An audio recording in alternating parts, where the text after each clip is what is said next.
Mhm. Hello, hello.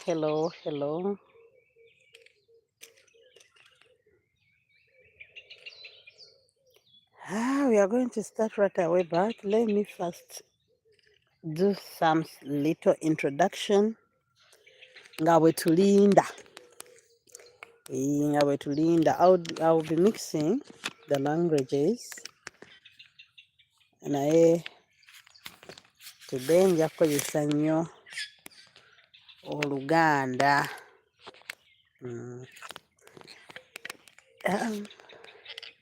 Njagala okubaaniriza nga bwe tujja kantereezeemu katono.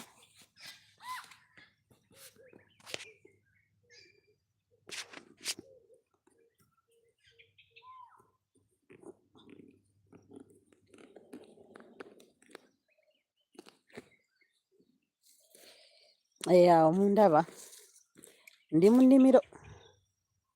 Era nayiseeko mu nnimiro era ngenda tandika kukola. Mbadde sinnaba kukola. Kambalabe.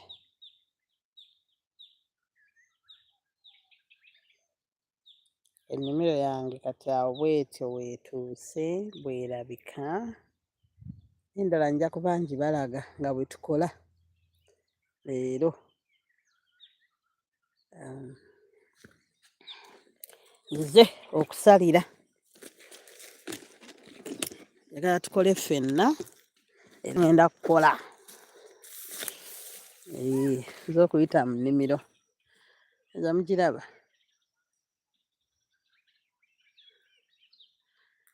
Mugiraba. Mwanyi kweziri entonotono. Kweziri entonotono. Si nnyingi kiri awo. Naye njagala ziyitamu era nzisalire anti muziraba.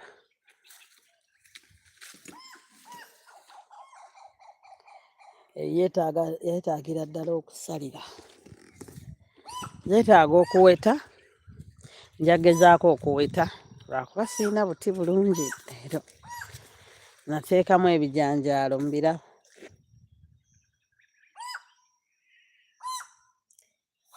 Okay, let me first do some small introduction.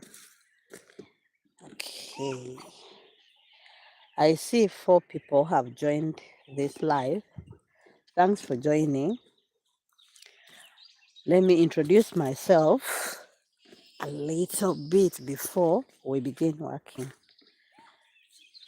As you see in the update, this is how my garden looks like now. It's coffee, but not si nnyingi nnyo naye nga ssebo mulimu ze nnoga. Mulimu ze nnoga nga bulijjo. Kale katuyimirire wano ojja kusingako.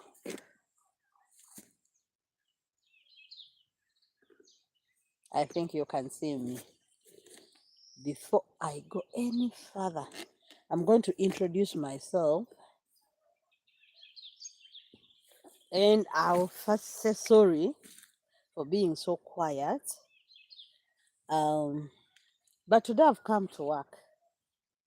Today I've come to work with you guys. Let me extend this.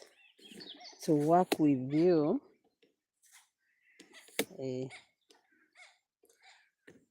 You will be seeing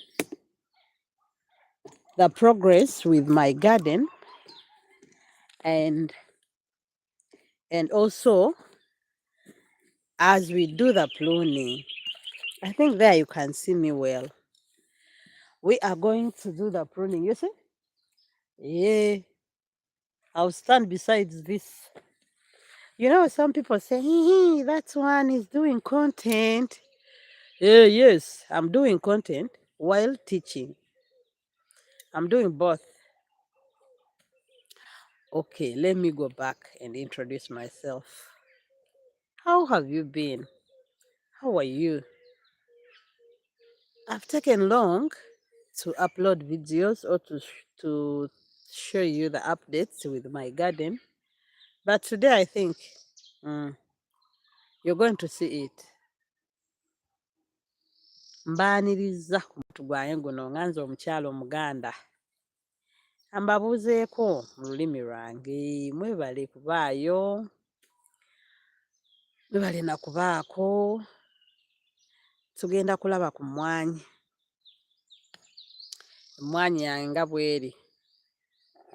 Bweri katikati. Tugenda kusalira. Kadde we kanaaba katumaze tujja kukola ki? Tujja kuweta ezeetaagisa okuweta. Naye tokola ttima. When you come on this live, just give it a thumbs up, because I know what I'm going to give you is really good. What you're going to see is really encouraging. Hey, you will say, the other lady in Uganda did it. Why can't I do it? It's possible. You can do it. It's possible. You know, before I start, there are some things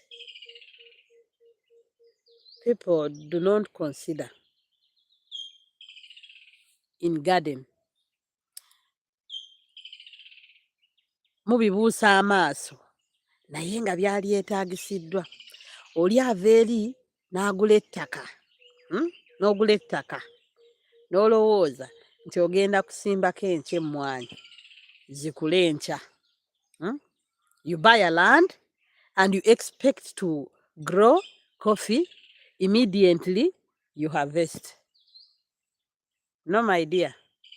In gardening, there is something you have to consider. You have to be patient and you have to prepare yourself to how long will your crops take you to harvest. You're not going to come as fast as possible. You grow and you harvest. No. You have to be patient. Kakati bw'ojja mu mmwanyi togenda kusiga nsigo nkya ate zibalirewo mbu okungule. No. It doesn't work like that. Not at all. It doesn't work like that. So, when we begin doing a garden tour or seeing the updates in my garden as we are pruning, just know it has taken me years to have this garden. I didn't come from heaven and boo, the garden grew. No. As I told you, it doesn't work like that. You have to be patient. Olina okuba omugumiikiriza ng'onoolima bannange. Tukkirize. Tulina okuba abagumiikiriza.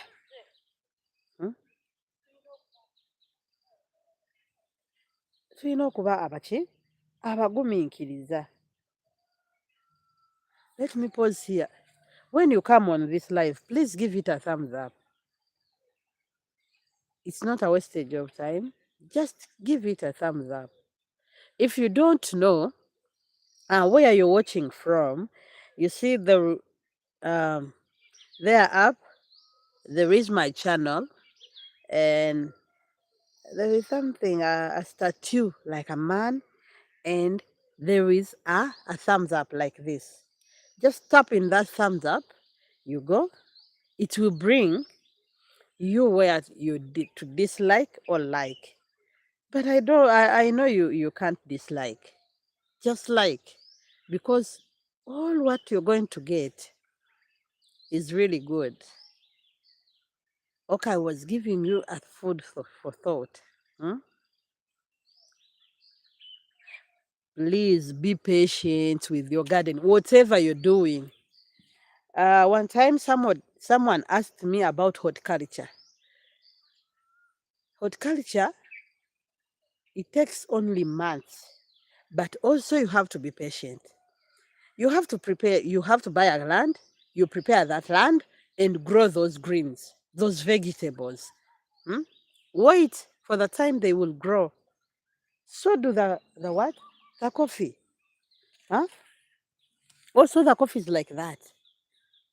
For the coffee it takes years. For banana it takes years. For guavas it takes years. But you have to be patient and you have to keep it in mind that what I'm entering into, I have to be patient. Please like this video as we go. Okay, katugende. Kansubire mutegedde. Abatategedde mu luzungu. Naye olulimi luno olw'abannaffe nalwo luzibuzibu. Ebiseera ebisinga luzibuzibu. Ndikunoonya ewali akasiikirize nga bwe tugenda tukole, kubanga bwe tunaatandika okukola ate nnyinza obutoogera nnyo. Yakwogera katonotono.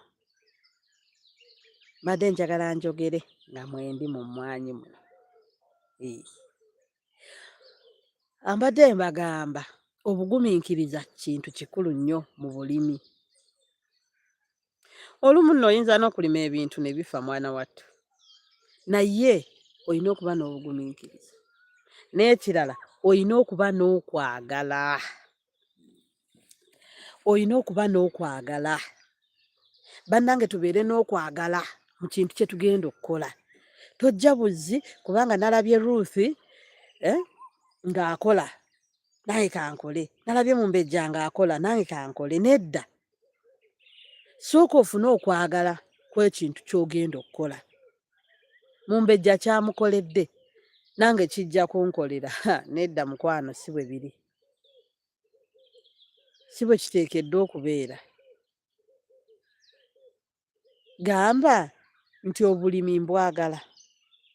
Naye njagala kulima ki?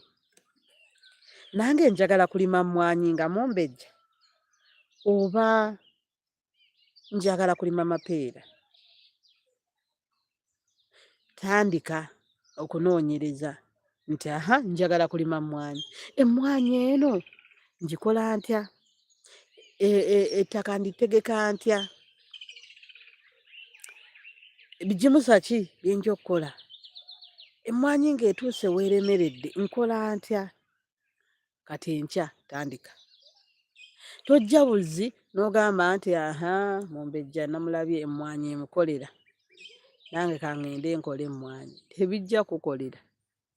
Era ojja kubyetamwa mangu. Nze nabanyumiza nti nze okulima nange tetwali tetukwatagana nnyo.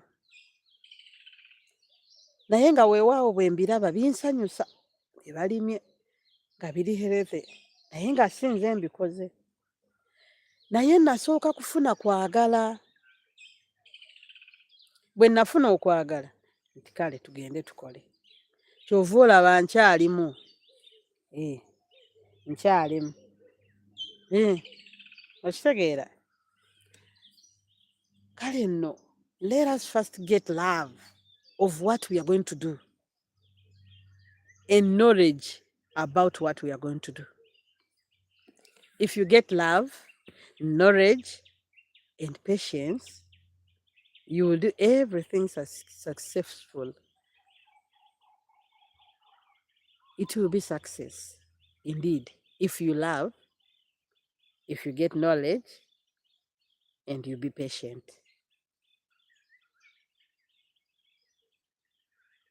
Okay, let us go and work. If you have any question to ask me, just endeavor to ask now before we begin working.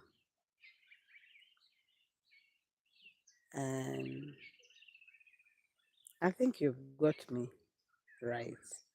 Okay, let us go into working.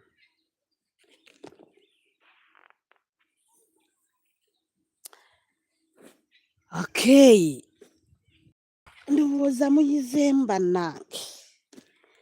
Ndowooza tufunyeemu ekyokuyiga mu bigambo bye njogedde. Ebigambo bye njogedde tufunyeemu ekyokuyiga ky'amaanyi. Naye bw'ojja ku live eno, send me a message. A hi will do me good. Ekitegeera. Ogamba hi, that's very nice.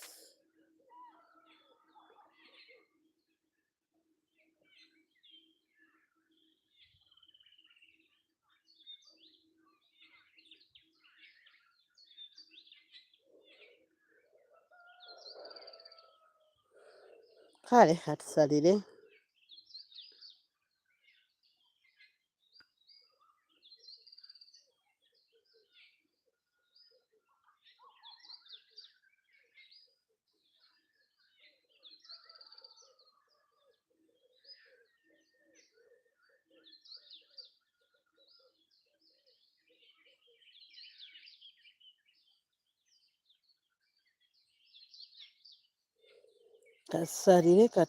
Katusalire.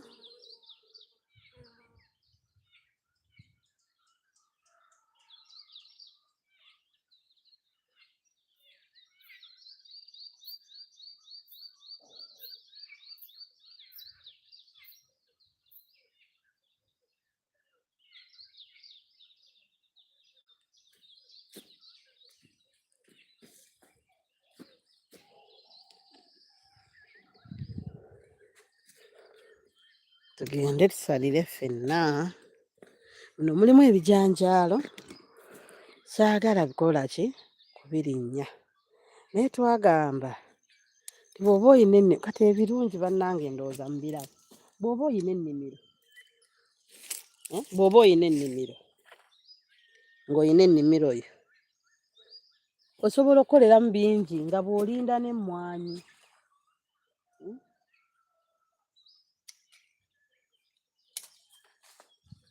Ng'emmwanyi bw'ogirinda ekule. Okitegeera? Nga bw'olinda emmwanyi ekule, osobola okulimiramu ebijanjaalo, osobola okulimiramu amatooke, nga bwe nja obbalaga waggulu. Asuubiza nja bakolerayo ka vidiyo okubalaga gye nnina ng'erimu n'ebitooke. Eno erimu ebijanjaalo biibyo bitandise okukula. Enkuba tegenda kumpitako wadde akatono ennyo bwe kati. Akiwulidde? Nange nsobodde okulima ebijanjaalo. So nja kuba nnoga emmwanyi nga bwe nkola ki? Bwe ndya n'enva.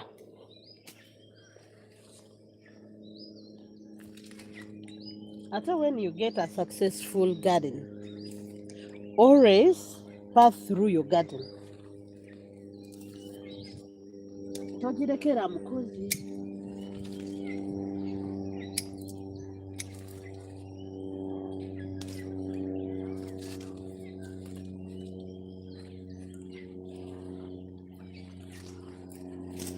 Tolekera mukozi nnimiro bannange. Kano tukoogereko. Tolekera mukozi nnimiro. Buli sseera yitayo. Yitamu mu nnimiro, giyitemu. Bannaye, ankyuse. Oba munandaba bulungi awo. Anti akasana nako kandi bulala. Naye, okay. Always pass through your garden.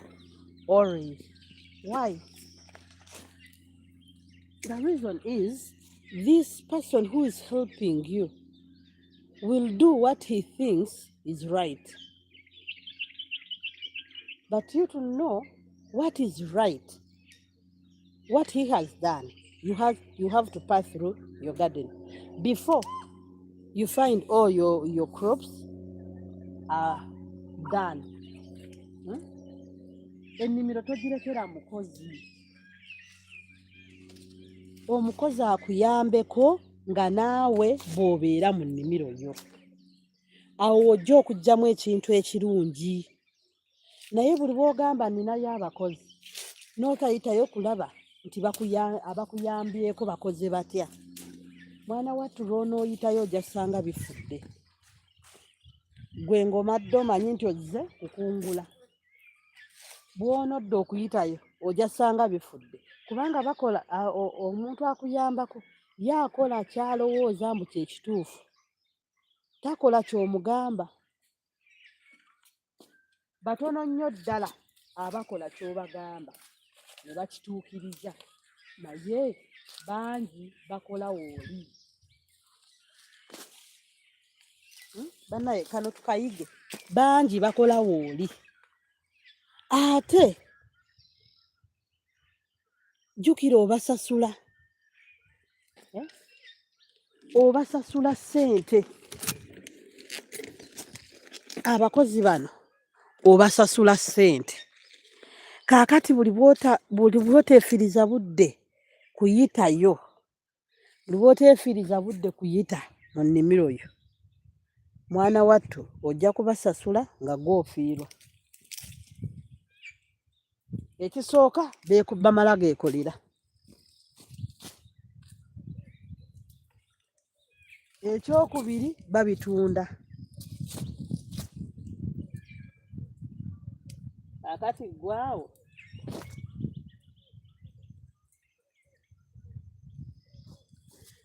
kakati gw'olwo oba ogenda kufunamu ki?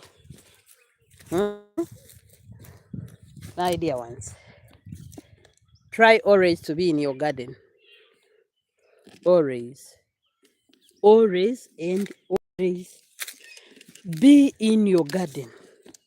We are doing pruning as well as learning, as well as doing some tour to this garden. Naye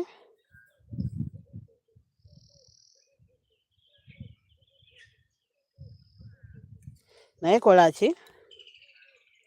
Bambi bw'ojja ku live eno, just say hi. If you have any question to ask, ask.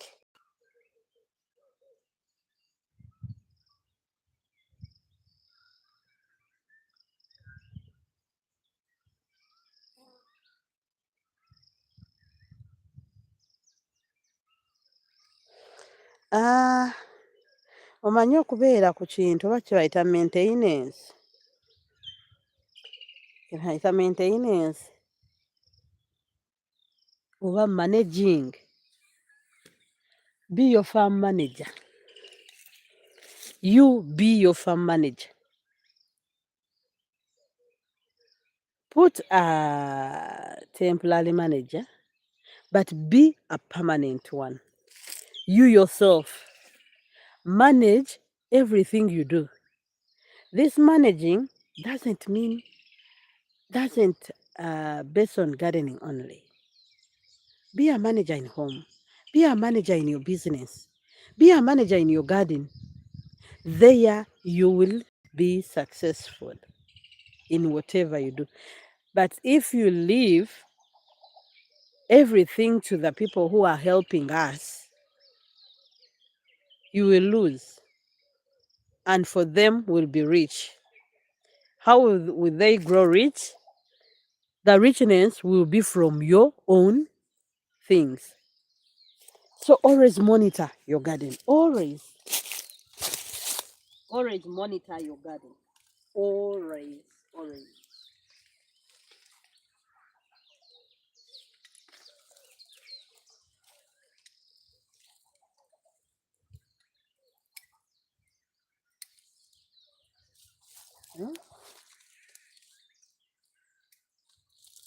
Always monitor your garden. Always. Bannange lambula ennimiro gibeereko. Ennimiro gibeerereko nno ddala. ddala beera mu nnimiro yo togiwa bakozi agamba gundi gyali ye nannyini byo yabiteekamu ssente gwagula ebigimusa gw'omusasula omusaala gwagula eddagala ate n'otabaayo kulaba eddagala eryo oba balitaddeko oba baaliwadde neyiba alima emmwanyi nga ggwe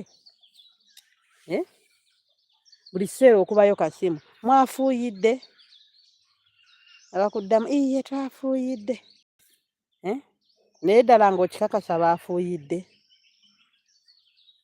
ddala oba okikakasa baafuuyidde always be on your garden always but I tell you monitor your things always monitor your things these people who are helping us and kino kya buntu kya buntu and there is a saying nti buli omu alya ku ofiisi ye kakati n'akuyambako mu nnimiro alya ku ofiisi ye okitegeera tewali muntu alina mazima naawe mwennyini togayina ojula kumusala musaala kakati ye waana abeerera n'amazima bannange ye atuyambako waana abeerera n'amazima I don't know whether you're getting what I'm telling you.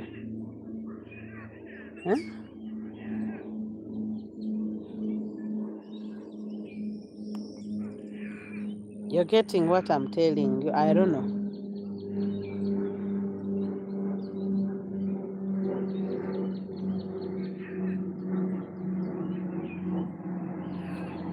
But if you don't understand what I'm saying, you post a question.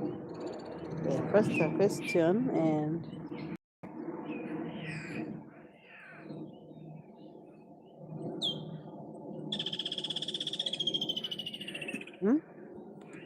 always work with your helpers. Don't leave every work to them. No.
Now you see what I'm removing?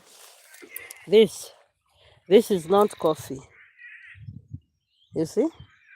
But it's on your coffee.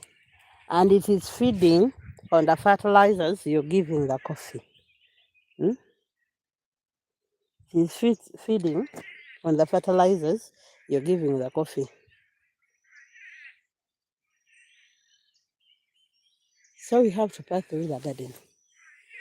So if you leave, the person helping you, for him won't see this. He won't see. But since you have the passion for coffee, for you will see, as I've seen it. As I've seen it.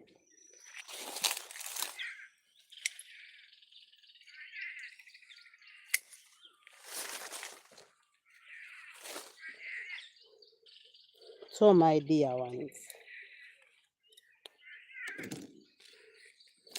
let us do work with the people helping us. I'm also going to do the harvest. The harvest. Okay. Let us, you see what I did? I've put in beans. The last video I did, or the live, I explained even the multi-purpose, doing your garden, me making it to be a multi-purpose garden. I did that. You might be waiting for coffee, but when you're doing what? But when you're putting your garden to use, oyinamu emmwanyi, naye emmwanyi zitwala obudde gwe okuzaavestinga. Kyokka weetaaga enva ewaka, weetaaga emmere ewaka. Teekamu ebitooke, teekamu ebijanjaalo, kubanga emmwanyi tekyandibadde kirungi nnyo, gireka muddo. Kati buli bw'olima ettaka ly'emmwanyi eryo ne libeera nga temuli muddo, n'emmwanyi zeeyagala, kubanga teziyina kye zikompiitinga nazo ekigimusa. Okiggyeewo, oggyeewo biri, otaddemu ate ebyongera ekigimusa. Kati as these leguminous crops, ebijanjaalo, kawo, toteekamu kasooli, bijanjaalo, ensujju ozitaddemu ne zikola mulching, otaddemu ebitooke, ekitooke kigenda kuleeta ettooke ng'emmwanyi tonnagino.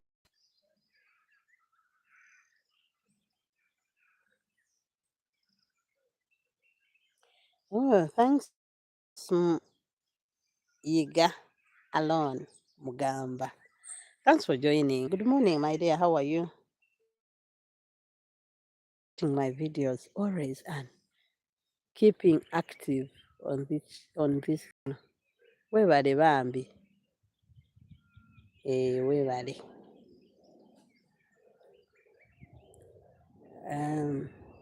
Badde nkyababuulira nti labirira emmwanyi ng'ate naawe bw'ogiryamu nga yo ogiterese ejja kusaavinga mu madda, wabula ng'olina by'oteekamu ebikuyamba ewaka, ebyo eby'emyezi obwezi.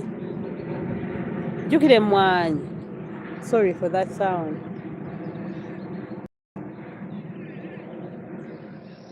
Jjukira emmwanyi etwalako obudde. Naye ate ebijanjaalo bitwala mwezi. Kati teekamu ebijanjaalo. Kati nze nja kuba ndya ebijanjaalo ng'enva nnina ewaka, nga nninda z'akanyama ezinaava mu ki? Mu mmwanyi. Kale, leka tusalire.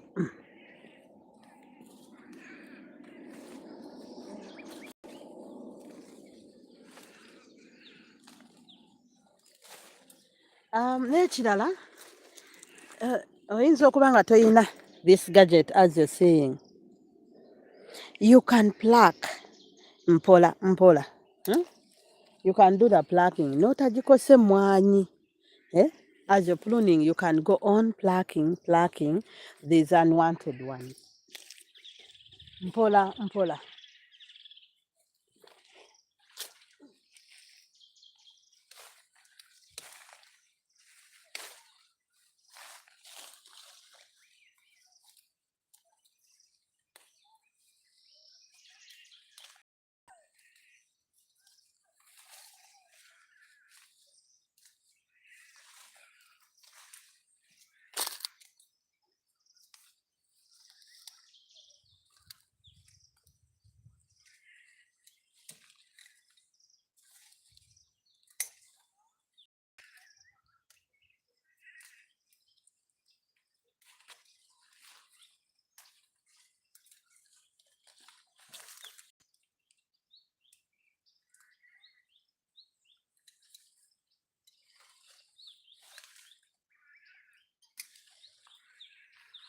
Bino ebintu by'osalidde bino tobisuula mu nnimiro.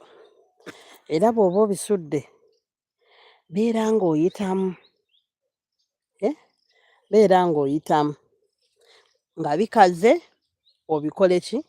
Obyokye. Obyokye oba obiziike. Yes, Alon.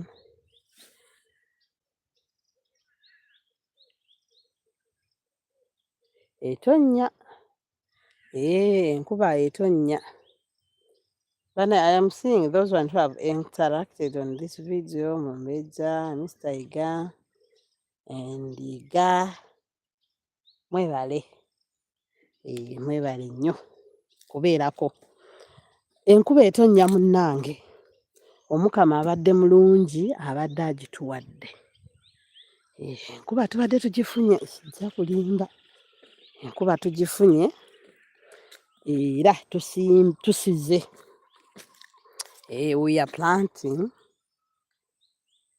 We are planting. As we do expect sunshine, mu maaso eyo, but we've begun planting. We see what God brings. Naye ng'enkuba tugifuna. Bana, you're seeing my beautiful garden?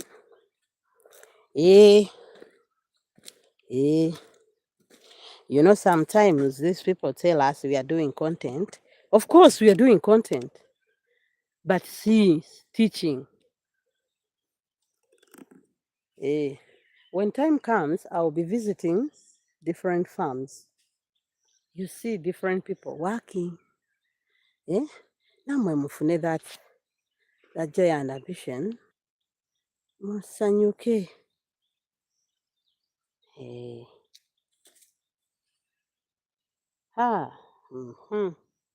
Ebbeeyi y'emmwanyi yagwa. Ebbeeyi y'emmwanyi yagwa munnange. Ebbeeyi y'emmwanyi. Njagala balagako wano engeri gye nabendinga emmwanyi eno. Simanyi oba munaagiraba. Eri wansi. Ebbeeyi y'emmwanyi ekyali wansi ddala. You want me to come on your farm? Where is your farm? Where is your farm? And we do arrangements and I come. Oba mulaba banayi naweta emmwanyi eno simanyi bamugenda giraba. Naweta erina ekintu kyekoze wano wakati. Bw'enaawanvuwako buli muti gujja kuba temusobola kiraba wano naye kirabye kinsanyusizza nga nkyagadde mukiraba. Bwe nnaasanga endala ekikoze obulungi nja gibalaga. Mr. Alon, you will contact me and you let me know where is your farm and we prepare and I come and visit. My contact is always on the videos. I'll be putting it on. Twogere nzije. Tetujja kwogera by'amaanyi. Totya. Just kundagirira eri ludda wa. Sije tubalaga abantu what a farmer has to do. Mwanyi mweziri mpola mpola. Mweziri.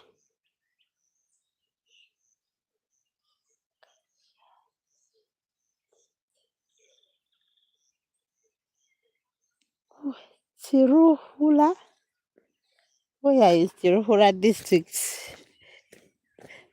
Oh, I will Google and see where is Tiruhura district.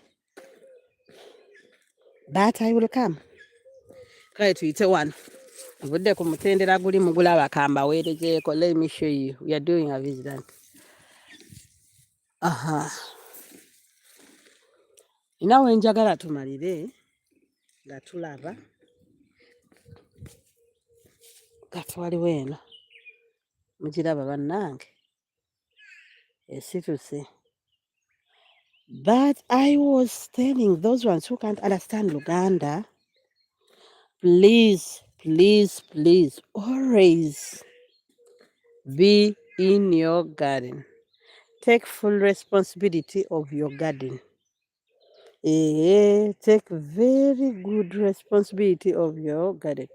Banai people, if you come on this live before I close, give it a thumbs up. Give it a thumbs up. That will do me good. Always be in your garden. Don't say they are helping me. They are helping me. No. Be the full manager of your garden.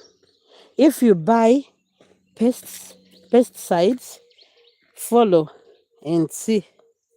Because I have a friend, for him what he does, bwagula ebijimusa, and when he buys fertilizers, he goes with that fertilizer and he sits there. That day will be of spraying. Takola kirala kyonna wabula kufuuyira. Eddagala lyaleese ne bakuba bomba esooka, ey'okubiri, ey'okusatu. Naye ng'ajja basasula, that's an extra money okufuuyira. Teri kuli ku musaala. Naye abeerawo ne mufuuyira ku olwo. Nange nakiyiga era ngezaako. Lwe banaafuuyira mbeerawo. Si byakugamba nti baafuuyidde. Gundi wafuuyidde, bomba wafuuyidde mmeka. Olina okufuuyira ze ndaba. Okiwulidde? Ze ndaba. Mwanyi zange enkulu zo kweziri. Enkulu kweziri mpola mpola. Si nnyo naye nga kweziri. Era nja kuggyamu akasente. Okiwulidde? Nammwe mukiyige. Weefiirize akadde obeerewo kubanga ogenda kumuwa eddagala ly'oguze ssente. Era akubalire n'ebbomba z'afuuyidde ozimusasule. Naye nga tomanyi oba azifuuyidde oba tazifuuyidde. Mukitegedde? Nga tomanyi oba azifuuyidde oba tazifuuyidde. Kale no bannange baganda bange tufube. Let us try. Let us try to be in our gardens. Let us try.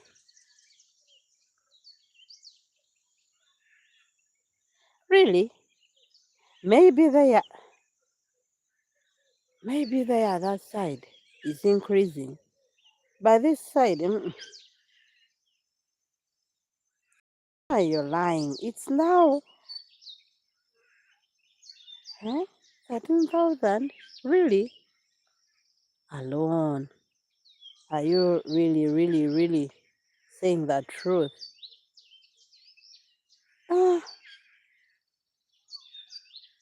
Let me go and Google and see. Yeah, I'll see the price. Yes, Jojo. How are you, my dear? Thanks for joining in. Alone, you told me something new. I'm going to check. You know, I've paused on selling my coffee. When I saw that the price is down, I did some pause and kept my coffee safe. Because I know how to keep it safe. Then I wait.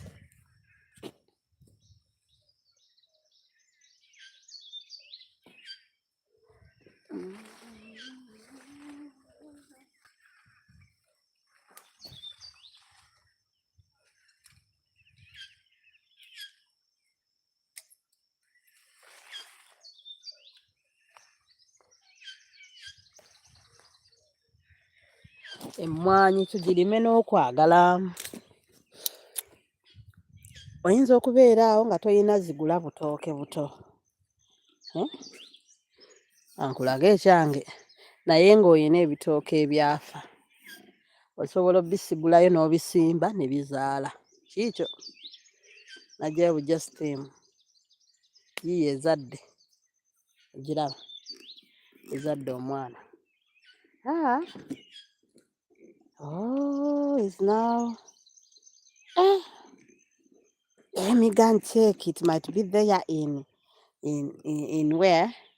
Let me see. You told me. In Chirufura district. This Tiger Cell. It might be in Chirufura district. But I'm going to check even here in Kampala. Because I'm in Kampala. Hi, Miss Kasasa Irene. Thanks for joining in. Are you done with the work? Or you're watching as you're working? Bannange tufeeyo nnyo. Tufeeyo nnyo yange ogiraba. Erimu emitendera. Kanina batwala mu mutendera oguddako naye bannaasobola obbatuusa waggulu. Kangezeeko. Batuuse nga bwe tusalira. Ano nno nako kammalamu amaanyi. Jojo, what were you saying? I see you've deleted the message. Do you have anything to ask? If you have, you can ask, my dear.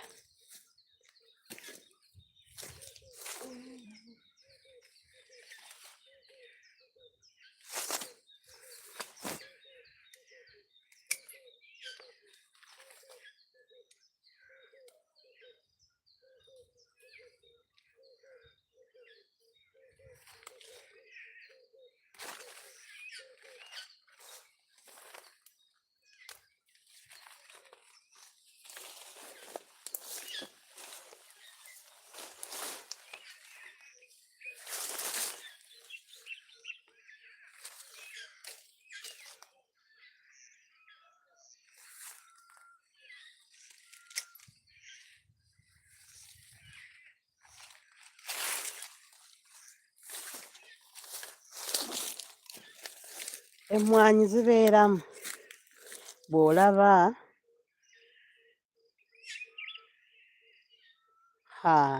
no, I don't have seedlings for sale, but I can direct you where you can get. If you know Kawanda Recreation Center, you can get there good seedlings. All at Bulange. At Bulange, you can get also. Even not Bulange, Kulubiri. Kulubiri. I think there you can get also the seedlings.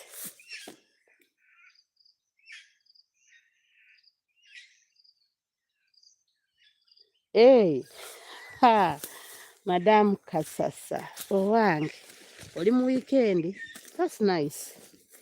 Webale kola naye webale gumiikiriza eyo. Webale kola. Kale tugende nga tuyita wano. Mpola mpola. No. Soke nkole wano kagundi. Kaki? Ekambalage ku mmwanyi oba muziraba. Kamera yange naye ensumbuwamu olwo.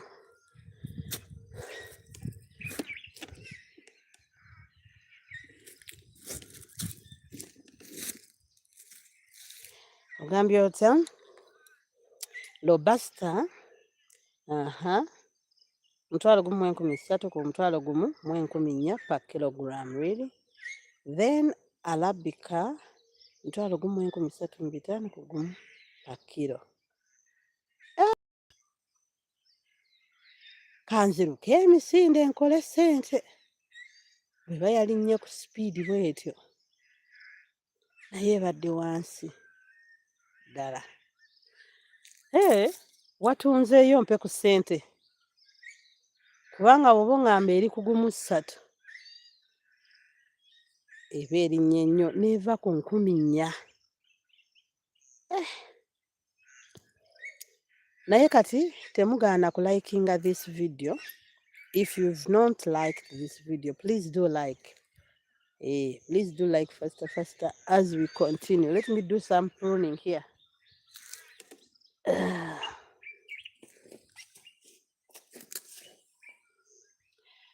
Anti anti Brazil omuzira gwa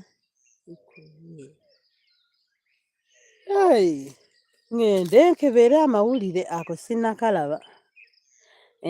Brazil omuzira yeguzikuba ngene waffe zirinnya kale nawo si wabi ako tukategedde. Before I prune, thanks.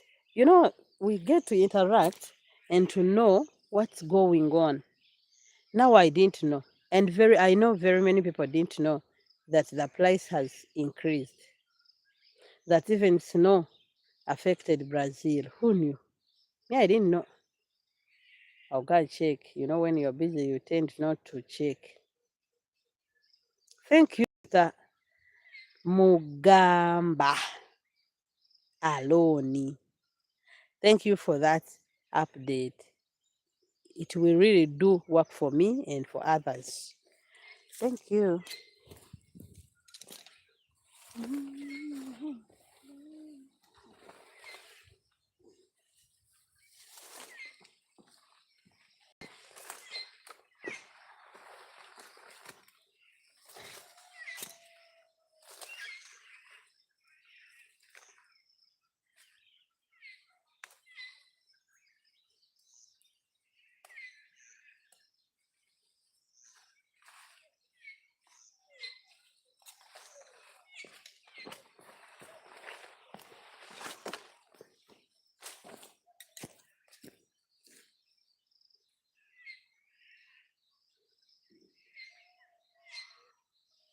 Emmwanyi oziraba?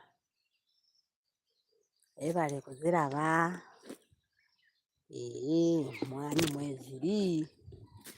Emmwanyi mweziri era tugezaako mpola mpola. Bwe nabadde ntandika vidiyo eno njako abaddiramu mpola edda nga tumaliriza. Badde nnawe njagala nyambuke mbalageko katono. Era emmwanyi zange enkulu ze nasala ne zikomawo. Naye tuyite wano ndowooza. Tuyite wano bakola bali mu kusimba bijanjaalo. Omwami ono atuyambako. But when I began this video, I was saying, always be patient. Kasozi kamenyamu. Aye nkalinnye.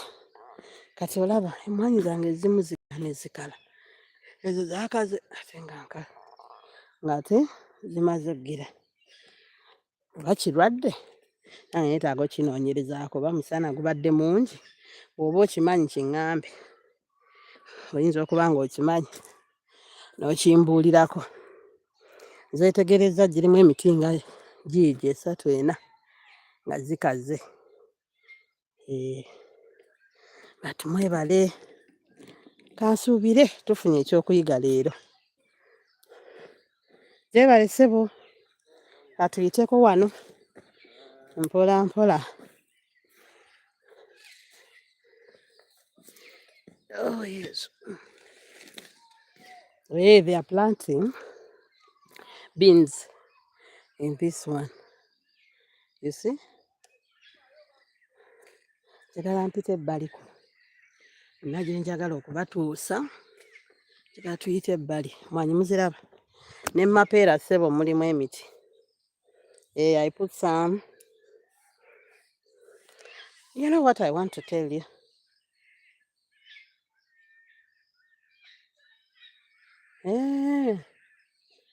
I do have calitos around my garden. I really do have it. I reduce trees.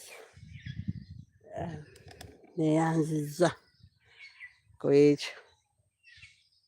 Mbadde sikimanyi nze mbadde mmanyi kati olaba eno ennimiro mwalimu emiti mingi eno.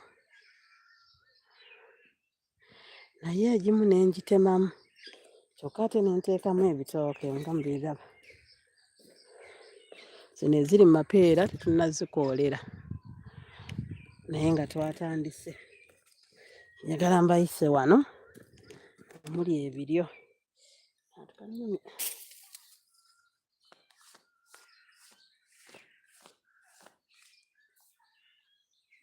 Kati mulaba eno nnyimpi naye yataddeko.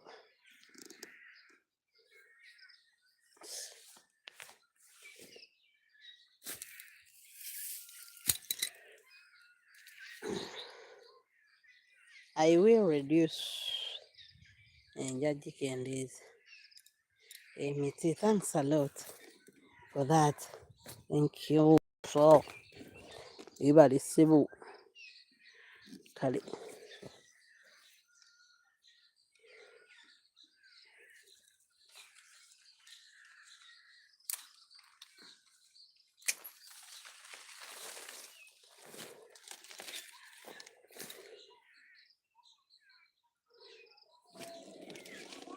Okay, I want us to end our video somewhere this way. So keep watching, Banang. We are about I want to repeat the advice. Abatabaddewo mugimanye.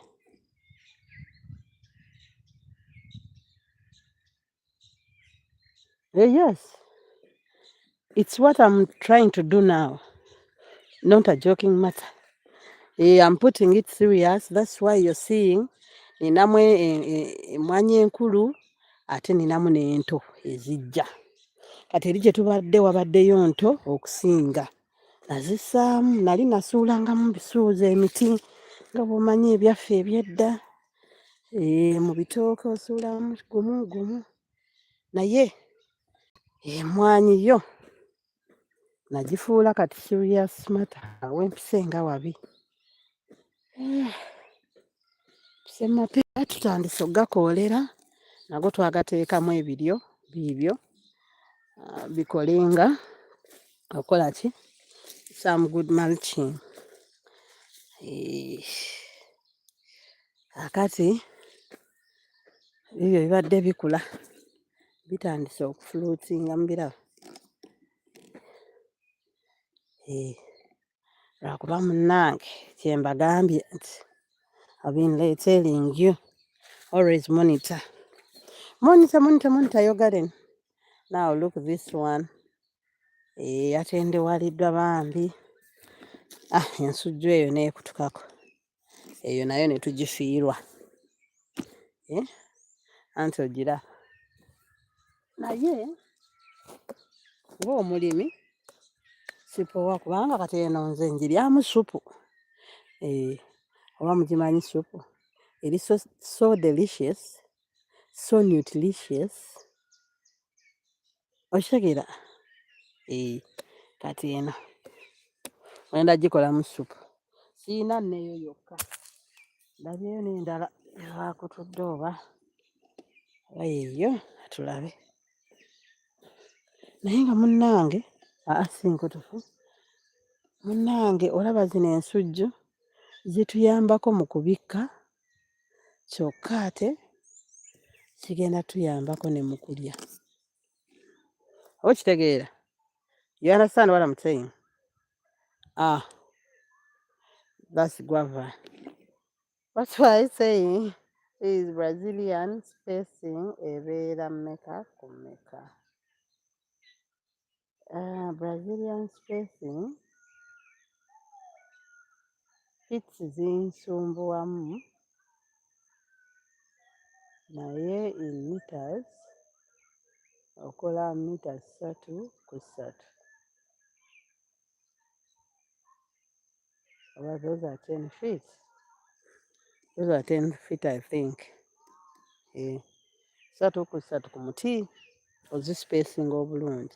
But some people now have begun a policy that they plant these, they give a 2-meter space. Meter? Something like that. A 2-meter space. So that they can grow much in a small space. Oba nkuzeemu Jojo. I don't know, a man or a lady. But I'm sorry to ask you, please. How big is the land? The land is big. It's all right to ask. The land is big. Is big.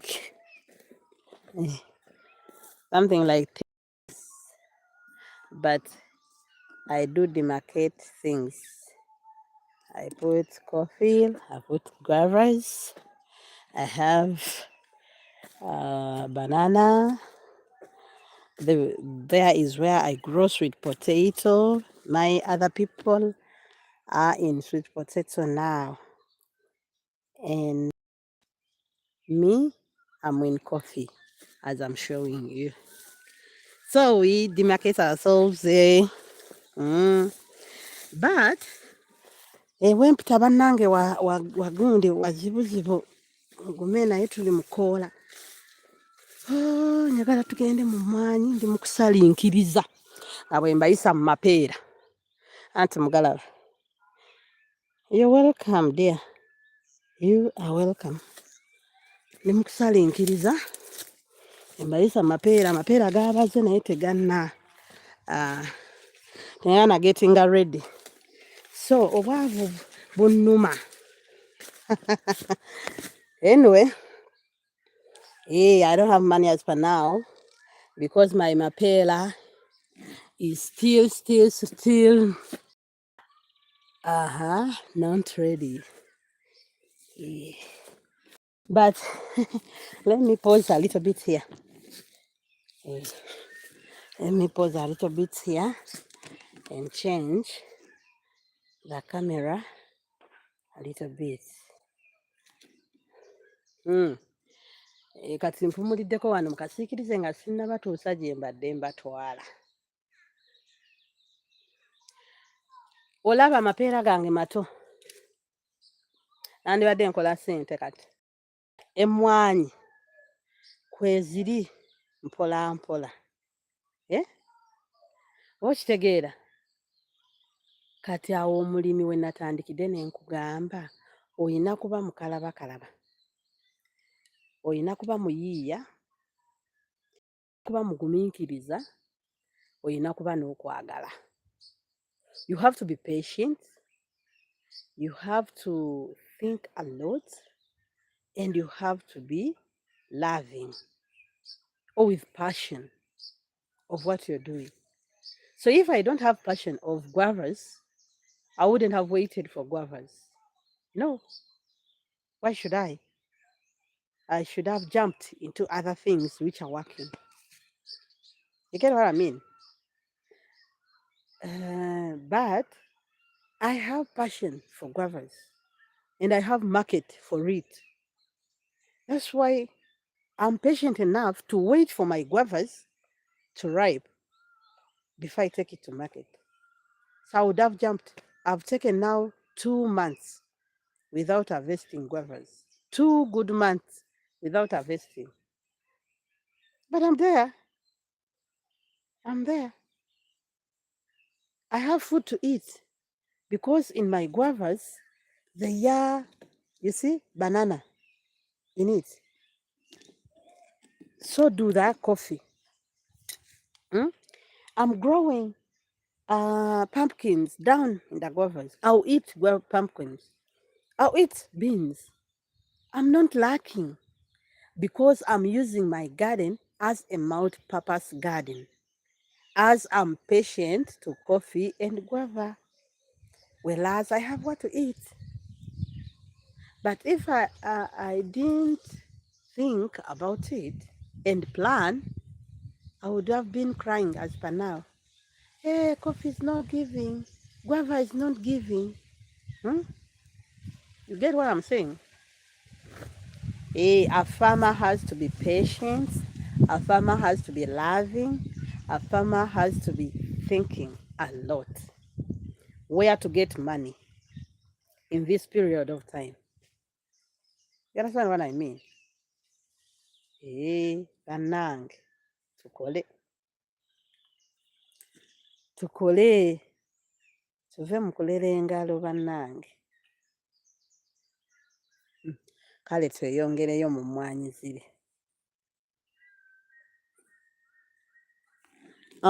Era we ngenda okuyita wakambwemu. Biseewale wakambwemu nno. Ate nga mbadde njagala ntuukeyo. Wakambwemu ensujju ogirabye? Sooka olabe ku nsujju eyo. Like a watermelon. Okay. Here we are. Here we. You know, I don't want this blackjack on my clothes, so that's why I'm beating around bushes to reach where I'm going. Nsalinkiriza mukambulirako mu luzungu. Gezaako okusalinkiriza akamanyi mu luzungu. Amanyi oluzungu luno? Luzibu nze ne mukazi Muganda. Okay. Yes, my land is big enough, Mr. Iga. But it doesn't put you down, you who has a very small land. Yeah. You might say,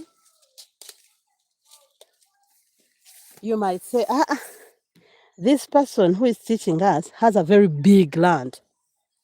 You understand? Lord mama, atenze owaka acre yakamu.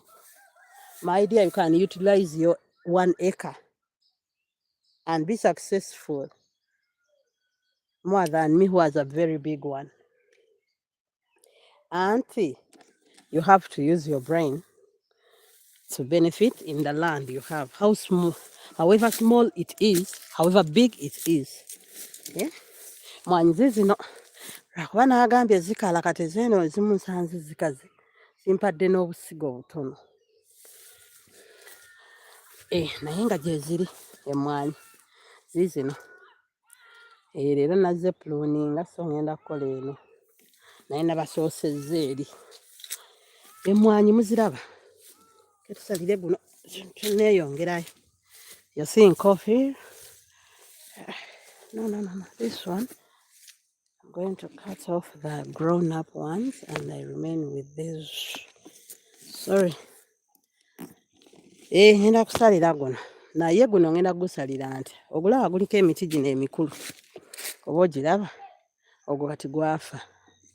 Naguli gwafa ngenda gutemako. Kyokka nazireka ne gizaala. Gyanzaalira guno. Ngenda guweka. Na guno guweke.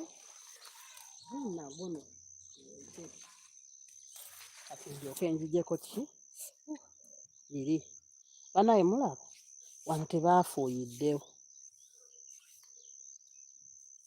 Awo tebaafuuyiddewo.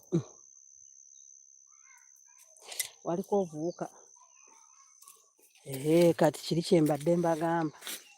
Buli wotatuula kubeerawo mu nnimiro yo. Yes.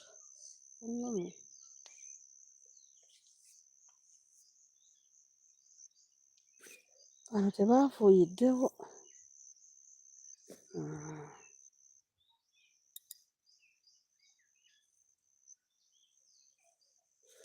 Wanzi Mr. Alone. Muleke mmale okudduka obuwuka bunnumye. Obuwuka ssebo bunnumye. Kale tugenda kwogerera wano mpola mpola.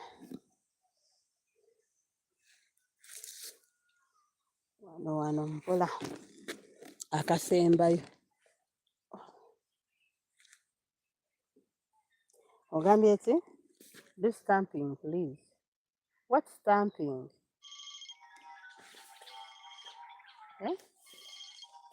Mr. Alone, what is stamping? Otegeeza. Oh, Jesus.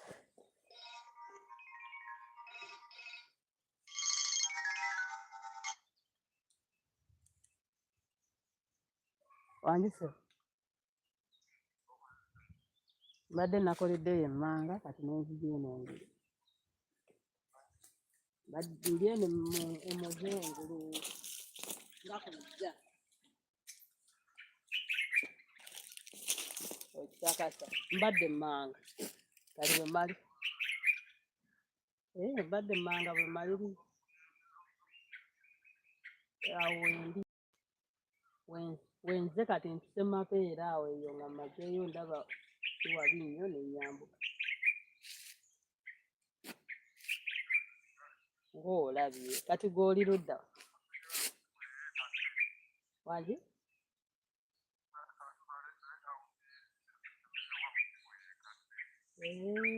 kati nkaleete ekyalo gyange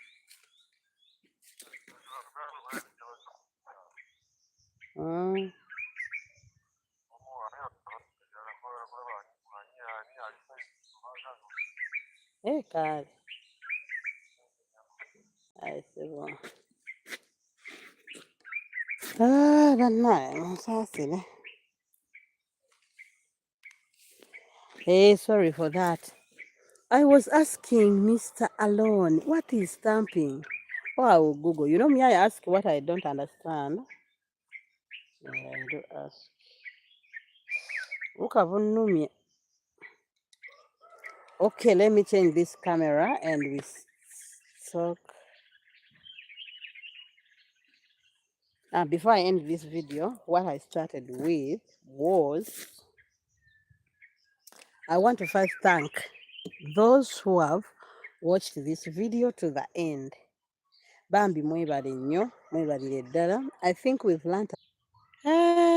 Sorry. Off. Hey. Ng'olabye nga ndi kuyita mu mapeera kati olabika oyambukidde wali nga nange nyambukira eno mu mapeera. Yiino. Kafaanana kati.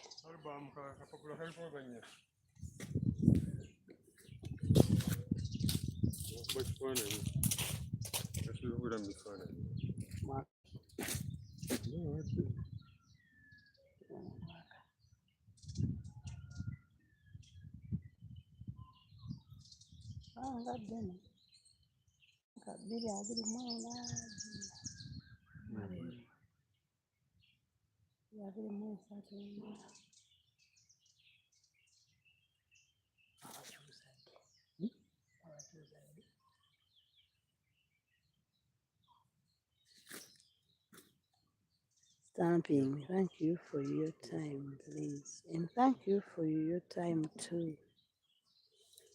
Mwebale nnyo akadde ke mumpadde. Mwebale nnyo. Twagambye tulina okwetegeka okulowolereza kye ngenda okukola tokola nti gundi akikoze, okwagala okubeera ng'omonitalinga buli kiseera ennimiro yo n'okubaawo bulijjo. Bannaye mukitegedde ekyo. Intaneti ebadde evuddeko n'ekomawo.